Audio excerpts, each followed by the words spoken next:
یہ نبی کریم نے وعدہ کیا ہے کہ تو سورت واقعہ پڑھ تیرے گھر میں فاقہ نہیں آئے۔ حضرت عبداللہ ابن مسعود رضی اللہ تعالیٰ عنہ بیمار تھے تو حضرت عثمان غنی رضی اللہ تعالیٰ عنہ تیمارداری کے لیے تشریف لے گئے اور جا کر کے کہا کہ آپ بڑے بیمار ہیں، آپ کی بیٹیاں زیادہ ہیں، میں چاہتا ہوں کہ خزانے میں سے کچھ مدد کروں۔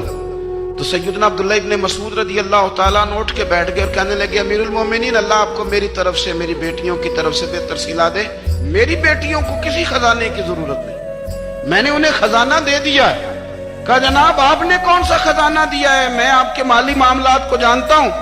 تو فرمانے لگے امیر المومنین، میرے نبی کریم نے فرمایا ہے جو سورت واقعہ پڑھے اسے کبھی فاقہ نہیں آتا، میں نے بیٹیوں کو یاد کرا دی ہے، یہ خزانہ میں نے انہیں دے دیا ہے۔ وہ سارے والدین سنیں جو بیٹیوں کے لیے پریشان رہتے ہیں۔ حضرت عبداللہ ابن مسعود نصیحت کر رہے ہیں، فرمانے لگے میں نے سورت واقعہ یاد بھی کرا دی ہے، پڑھنے کی عادت بھی ڈال دی ہے۔ حضور نے فرمایا ہے جو سورت واقعہ پڑھے اسے فاقہ نہیں آتا۔ کہنے لگے چاند تو اپنی جگہ چھوڑ سکتا ہے، سورج گر سکتا ہے، تارے ٹوٹ سکتے ہیں، پر مدینے والے رسول کی بات غلط نہیں ہو سکتی۔ حضور نے فرمایا فاقہ نہیں آئے گا تو انشاءاللہ کبھی بھی نہیں آئے گا۔